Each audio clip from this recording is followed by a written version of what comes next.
Autre chose qu'il faut prendre en considération, là on est dans la quatrième section, d'accord, de l'optimisation Google My Business, c'est le nom d'établissement. Alors, il y a souvent des questions sur la partie, mots-clés. Dois-je mettre des mots-clés dans ce nom d'établissement?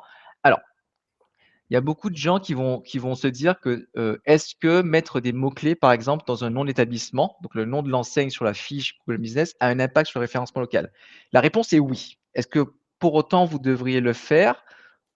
Pas forcément, d'accord? En gros, quand vous mettez, bien entendu des mots-clés, d'accord, sur, votre nom d'établissement, Google va récupérer le mot-clé sur votre nom d'établissement et va penser que c'est votre fiche, votre nom d'établissement et du coup, c'est pour ça qu'il va le faire, figurer là-dessus. Donc c'est pour ça que beaucoup de gens vont mettre des mots-clés dessus.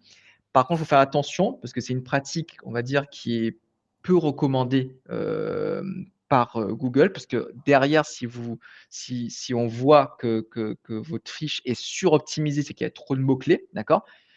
Potentiellement, en fait, votre fiche pourrait être suspendue, d'accord? Et suspension, ça veut dire que, oui, potentiellement, vous avez 2-3 mois, vous n'avez pas de fiche Google My Business. Donc une perte de visibilité énorme sur, 2 mois, d'accord? Par contre, si vous avez l'occasion, la seule occasion où vous pouvez mettre des mots-clés, c'est si vous avez les preuves derrière pour montrer que votre nom d'établissement correspond exactement à ça. Je m'explique. Par exemple, ici, j'ai mis restaurant de Café de France, il y a clairement le mot-clé restaurant devant, mais peut être justifié. Pourquoi? Dans le sens où dans l'enseigne ou devant la devanture, vous avez potentiellement le mot-clé restaurant devant l'enseigne. Donc en fait, Google va considérer que ça permet aux clients de se repérer, d'accord? Donc potentiellement, vous pouvez mettre les éléments. Mais il y a aussi même des documents sur le CABIS. Potentiellement, si vous avez vraiment, des mots-clés dessus, n'hésitez pas à les mettre. Donc pas uniquement mettre le nom de marque, mais à mettre des mots-clés. Attention, uniquement si vous avez des preuves derrière, d'accord, qui peuvent justifier justement votre nom d'établissement. Parce que sinon vous mettez, on va dire,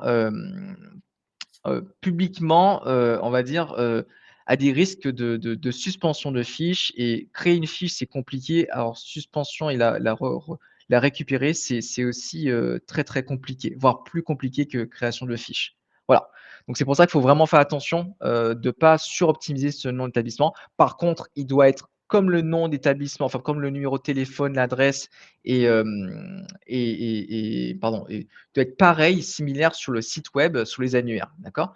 Il doit être pareil pour que Google, enfin, ou plutôt l'ensemble des écosystèmes puissent comprendre que votre établissement, bah, correspond à tous ces éléments. Donc que votre business, c'est votre fiche, c'est votre site web, vos réseaux sociaux et vos annuaires, d'accord? Donc c'est pour ça que c'est important que tout doit être uniforme sur, ces fiches. Donc c'est pour ça qu'en tant que réseau, d'accord, dans la franchise, c'est intéressant aussi de mettre son nom de marque, d'accord?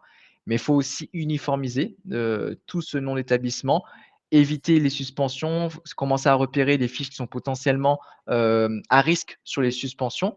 Donc nous, ce qu'on recommande, c'est par exemple sur le Locaraker, vous pouvez voir, la liste d'établissements et regarder potentiellement les établissements. Bon là, j'ai pas forcément un réseau, mais du coup, vous pouvez repérer sur tout votre réseau quelles sont les fiches qui sont suroptimisées en termes de nom d'établissement et potentiellement commencer à créer des preuves de votre côté, commencer à vous protéger, on va dire, de toute suspension sur Google My Business.